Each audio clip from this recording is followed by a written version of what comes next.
আসসালামু আলাইকুম viewers, welcome to our channel the elite coaching academy.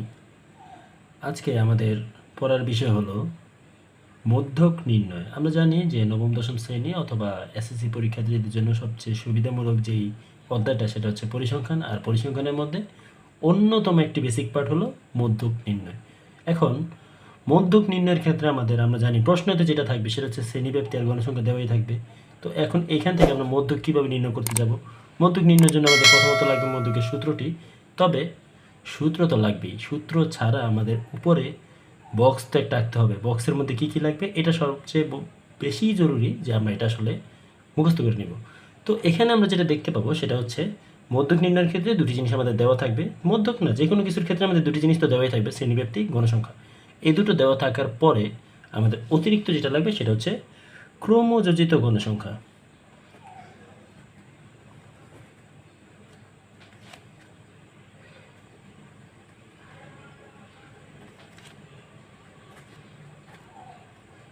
এখন ক্রমযোজিত গণসংখ্যাকে কেন্দ্র করে আমাদের শ্রেণী ব্যক্তিটি সাথে গণসংখ্যা নিয়ে আমরা যে সারণীটা আঁকবো সেটা দেখা যাবে।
আমাদের এখন যেটা দেখার পালা সেটা হলো আমরা সারণীটা কিভাবে লিখি। আসলে শ্রেণী ব্যক্তি যা আছে তাই এটা ছিল আমাদের রো আকারে, আমরা এটাকে কলাম আকারে লিখব। তো যা ছিল তাই লিখলাম, গণসংখ্যাও যা ছিল তাই লিখলাম। ক্রমযোজিত গণসংখ্যা এটা হলো আমাদের আবিষ্কার করতে হবে। কিভাবে করব? প্রথমে যেটা ছিল এটাকে সেম রাখবো, 6 6। পরে এই 6-এর সাথে পরবর্তী 8 গুণ, এই 6-এর সাথে পরবর্তী 8 যোগ করে 14। তারপর 14-এর সাথে আবার 10 যোগ করলে 24, 24-এর সাথে 12 যোগ করলে 36, 36-এর সাথে 5 যোগ করলে 41, 41-এর সাথে 7 যোগ করলে 48, 48-এর সাথে 2 যোগ করলে 50। তো এইখানে সর্বমোট আমাদের যত আসে সেটা হচ্ছে সাধারণত শেষে থাকে, অথবা আমরা বলতে পারি এটাকে সর্বমোট করলে 50 হয়, সেটা হচ্ছে আমাদের n এর মান। যেহেতু এটা একটা মধ্যক তাহলে আমরা এখানে কি করব? প্রথমত n/2, বা এখানে n এর মান কত ছিল? n এর মান হচ্ছে 50/2 সমান সমান 25তম পদের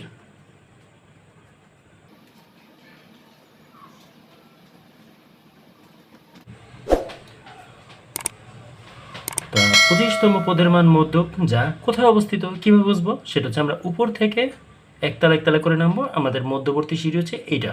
তো এটা দিয়ে যখন আমরা নামবো দেখবো 6 6, এদের মাঝে 25 নেই। 14 8, এদের মাঝেও 25 নেই। 24 10, এদের মাঝেও 25 নেই। তাহলে এর পরের তালা যদি যাই 12 থেকে 36, এই তালায় আমাদের 25 অবশ্যই আছে আমরা বলতে পারি। আর এই তালাটা কোন শ্রেণীতে অবস্থিত? এটি আমাদের প্রকৃত শ্রেণী 61 থেকে 70। তাহলে আমরা বলতে পারি 25তম পদের মান মধ্যক, যা 61 থেকে 70।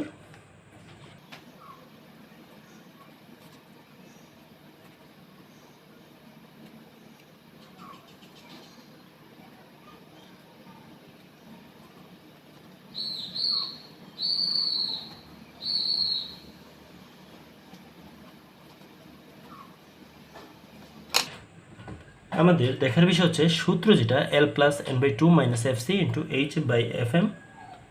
এই সূত্রটা আমাদের অবশ্যই মনে রাখতে হবে। আর সূত্র মুখস্থ ছাড়া আমরা আসলে অঙ্কটা পেরে উঠবো না। তো সূত্র মুখস্থ যারা পারো না তারা কি করবে, একটা সূত্রকে 4 বার 5 বার দেখে দেখে লিখো, পরে চেষ্টা করে এটাকে না দেখে লেখার। এখন কথা হচ্ছে সূত্র তো আমাদের অবশ্যই প্রয়োজন, সূত্র ছাড়া আমরা অঙ্ক সম্ভব না। এখন এখানে L এর মান কত, n/2 এর মান কত, FC এর মান কত, FM কত, H কত, এগুলো সব আমাদের জানতে হবে।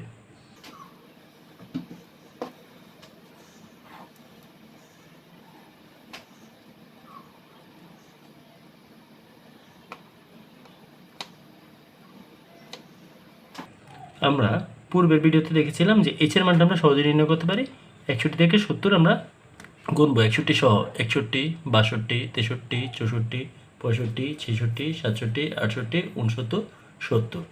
তাহলে এখানে আমরা H এর মান পাচ্ছি 10। এখন n/2 যে মানটা, এই মানটা আমাদের এখানে দেওয়াই আছে যে n/2 50/2, এখানে মান হচ্ছে 25। আবার FC যেটা আমাদের যেই শ্রেণীটা আমরা নিয়েছিলাম তার পূর্বের যেই শ্রেণীটা, তার ক্রমযোজিত গণসংখ্যাটা হচ্ছে আমাদের FC। পরীক্ষার হলে আবার এটা লিখে দিও না, এটা আমাদের বোঝার জন্য। আর FM যেটা ছিল এটা হচ্ছে আমাদের এই শ্রেণীর, যে শ্রেণীটা আমরা নিয়েছি এই শ্রেণীর গণসংখ্যা। ঠিক আছে? তো পরীক্ষার হলে এই দুটো জিনিস লেখা যাবে না। এখন আমরা এগুলো মান বসিয়ে দিই সরাসরি। আর FC আমাদের কত পেয়েছিলাম 24, FM পেয়েছিলাম 12। আর L প্লাস n/2 মান হচ্ছে 25 মাইনাস 24 ইন্টু H/FM। সরি, ভুলবশত আমরা এখানে L এর মানটা বসাইনি। L এর মানটা হচ্ছে 61, আর আমরা জানি L এর মান ওই আগের মতো আমাদের শ্রেণী ব্যবধান বা শ্রেণী ব্যক্তি যেখানে ছিল তার সর্বনিম্ন যে সংখ্যাটা সেটা হচ্ছে L এর মান 61। ঠিক আছে, 6 1। আচ্ছা, তাহলে 61 যোগ 25 থেকে 24 বিয়োগ করলে 1 ইন্টু 10/12। এখন আমাদের কাজ হলো প্রথমে 61 যোগ 1, এটা আমরা সেম বসিয়ে দেব। এখন আমাদের গুণের পালা। আমরা গুণ করব, ভাগ করব। 1-এর সাথে যদি 10 গুণ দিই, 1-এর তো আর দাম নেই, তো যার সাথেই গুণ দেব 1 অদৃশ্য হয়ে যাবে। 10 ভাগ 12, 0.8333। তো আমরা 0.83, দশমিকের পরে আমরা দুইটা সংখ্যা নিব, আর পরেগুলো আর নিব না। তাহলে এটার সাথে যদি আমরা এটা যোগ করি 61.83, যেহেতু অনেকগুলো সংখ্যা থেকে আমরা কমিয়ে দুইটা সংখ্যা লিখেছি, এই জন্য আমাদের প্রায় দিব। আরেকটা কথা লাস্ট ভিডিওতে আমি বলেছিলাম, সেটা হচ্ছে আমাদের দ্বিতীয় ঘর পর্যন্ত আমরা নিয়েছি। যদি তৃতীয় ঘরটা 3 না হয়ে 5 হতো, 6 হতো, 7 হতো, 8 হতো অথবা 9 হতো, এই 5 জনের যে কোনো একজন যদি হতো, তাহলে আমরা আগের সংখ্যাটাকে 3-এর পরিবর্তে 4 নিতাম, অর্থাৎ 1 বেশি নিতাম। ঠিক আছে, এই ছিল আমাদের আজকের ভিডিও। তো সবাই ভালো থেকো, সুস্থ থেকো, সুন্দর থেকো।